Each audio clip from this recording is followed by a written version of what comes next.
Il y a un moment dans chaque vie où tout devient silencieux. Plus de bruit, moins de soutien, moins de présence autour de toi. Et c'est dans ces moments-là que beaucoup de gens se perdent. Parce qu'ils ont peur d'être seuls. Ils ont besoin d'attention. Ils ont besoin de validation. Ils ont besoin que quelqu'un leur dise qu'ils sont sur la bonne voie. Mais le stoïcien comprend une vérité que peu de gens acceptent. La solitude n'est pas une faiblesse, c'est un terrain d'entraînement. Quand tu es seul, tu te retrouves face à toi-même, sans distraction, sans masque, sans excuse. Et pour beaucoup, c'est inconfortable, parce qu'ils découvrent leurs doutes, leurs peurs, leurs insécurités. Mais le stoïcien ne fuit pas cela, il l'affronte, parce qu'il sait que se connaître soi-même est la base de toute force. La plupart des gens ne se connaissent pas vraiment, ils suivent de la foule, ils suivent les tendances, ils suivent les opinions des autres. Mais quand ils se retrouvent seuls, ils ne savent plus qui ils sont. Le stoïcien, lui, utilise la solitude pour se construire.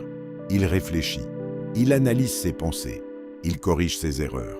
Il devient plus conscient, parce que la vraie croissance ne se fait pas toujours en public. Elle se fait dans le silence, dans les moments où personne ne te regarde, dans les moments où tu pourrais abandonner, mais tu continues. C'est là que se construit la discipline, c'est là que se forge le caractère, c'est là que naît la vraie force. Imagine deux personnes. L'une travaille seulement quand elle est entourée, quand il y a du regard, quand il y a de l'attention. L'autre travaille dans l'ombre, sans reconnaissance, sans applaudissements, sans validation. Avec le temps, qui devient le plus fort? Celui qui est capable d'avancer seul. Parce que la solitude t'apprend quelque chose d'essentiel. Tu n'as pas besoin de tout le monde pour avancer. Tu n'as pas besoin que les gens croient en toi. Tu n'as pas besoin d'être compris. Tu n'as pas besoin d'être applaudi.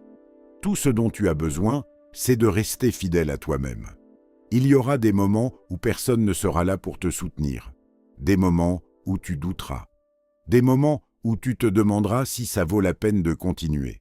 Et c'est dans ces moments que tout se joue. Parce que continuer sans soutien, c'est ce qui te rend différent. C'est ce qui te rend fort. Le stoïcien ne cherche pas la facilité. Il cherche la vérité. Et la vérité est simple. La vie ne te doit rien. Le monde ne te doit rien. Les autres ne te doivent rien. Mais toi, tu te dois tout. Tu te dois de progresser. Tu te dois de te discipliner. Tu te dois de devenir la meilleure version de toi-même. Et la solitude devient alors un avantage. Un moment pour te concentrer. Un moment pour te reconstruire. Un moment pour devenir plus fort. Parce que pendant que les autres cherchent à être vus, toi, tu es en train de te transformer. Souviens-toi de ceci.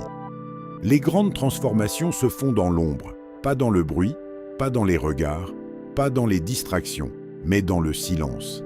Un jour, les gens verront le résultat.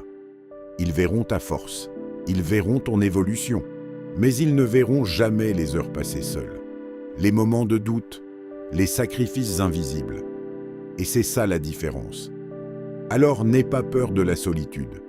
Utilise-la. Construis-toi dedans. Deviens plus fort grâce à elle. Parce qu'au final, la personne sur qui tu dois pouvoir compter le plus, c'est toi-même. Et si tu deviens solide seul, alors rien dans ce monde ne pourra vraiment te briser. Travaille en silence. Construis-toi dans l'ombre et laisse ta force parler pour toi.